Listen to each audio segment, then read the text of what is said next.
খেজুর গুড়ের এরকম পারফেক্ট হালুয়া খেতে কম বেশি আমরা সবাই পছন্দ করি, তাই না? তো চলুন আমি আজকে হালুয়া রান্না করছি সেই ভিডিওটি আপনাদের কাছে শেয়ার করি। তো সবার আগে আমি 1 কেজি পরিমাণে দুধ নিয়েছি। তো দুধটি আগে আমি জাল করে নিচ্ছি।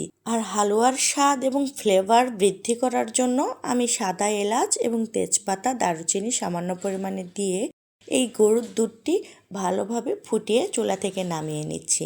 তারপরে বসিয়ে দিচ্ছি একটি কড়াই আমি 1/2 কাপ পরিমাণে চালের আটা দিয়েছি। এই আটাটি আমি এখন ভালোভাবে নেড়ে চেড়ে ভেজে নিলাম। তারপরে একটা বাটিতে নিয়ে নিচ্ছি। সবাইকে আসসালামু আলাইকুম। ডে উইথ মনিরাতে স্বাগত জানাচ্ছি। আমি মনিরা। আমি এখন এই ভেজে রাখা আটার সাথে নর্মাল টেম্পারেচার পানি দিয়ে গুলিয়ে নিচ্ছি। তা না হলে কিন্তু হালুয়াতে দানা বা গুটি ধরার সম্ভাবনা থাকে। তো আমি কড়াইয়ে সামান্য পরিমাণে পানি দিয়ে পরিমাণ মতো দানা গুড় দিয়ে গুড়টি আমি ভালোভাবে জাল করে পাতলা লিকুইড করে নিচ্ছি।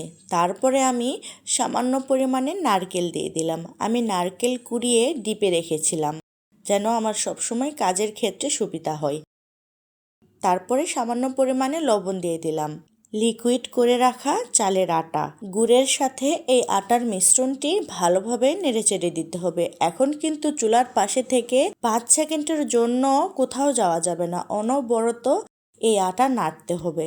দেখে মনে হয় হালুয়া রান্না করা খুব সহজ, কিন্তু এতটাও সহজ না, আবার কঠিনও না। একটু সাবধান থাকলেই পারফেক্ট হালুয়া করা সম্ভব।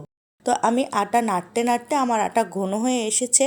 আমি অল্প পরিমাণ করে জাল করে রাখা দুধ দিয়ে দিব আর আবারও নেড়েচেড়ে দিব। এভাবে পর্যায়ক্রমে দুধের সাথে আটা ভালোভাবে মিশিয়ে জাল করব। আর খুব সাবধানে থাকব যেন নিচে থেকে একদমই পুড়ে না যায়। আর এখন যদি ভালোভাবে না নেড়েচেড়ে দেই তাহলে কিন্তু অবশ্যই নিচে থেকে দানা বেঁধে যাবে, তখন কিন্তু হালুয়ার স্বাদ থাকবে না, খুব বাজে লাগবে খেতে, দানা দানা মুখে পড়বে। তাই খুব সাবধানে আমি এখন নেড়ে চেড়ে জাল করে নিয়ে আমি হালুয়াটি নামিয়ে নিব চুলা থেকে। অনেকেরই ধারণা খেজুর গুড়ের সাথে দুধ একসাথে জাল করলে দুধ ফেটে যাওয়ার সম্ভাবনা থাকে, কিন্তু অল্প করে দিয়ে সাবধানে রান্না করলে কোনো সমস্যা হয় না। তো কথা বলতে বলতে আমার হালুয়া রান্না হয়ে গিয়েছে। আমি এখন চুলা বন্ধ করে দিয়ে ঠান্ডা করে নিব। তো আমার হালুয়া পুরোপুরি ঠান্ডা হয়নি, কিন্তু আমার খেতে খুব ইচ্ছা করছে, তাই আপনাদেরকে সার্ভ করে একটু দেখাচ্ছি। দেখেন কত সুন্দর হয়েছে। এটা যখন ঠান্ডা হবে তখন কিন্তু আরও সুন্দর ঘন হয়ে যাবে, খেতে আরও মজা লাগবে। তো এটা খেতে কিন্তু অনেক মজা হয়েছে, আর ভিতরে নারকেল দেওয়ার কারণে নারকেল মুখে পড়ছে, খুব মজা লাগছে খেতে। আমার এই ভিডিও ভালো লাগলে অবশ্যই ফলো এবং সাবস্ক্রাইব করে অবশ্যই আমার পাশে থাকবেন। আজকের মতো বিদায় নিচ্ছি। সবাইকে আল্লাহ হাফেজ।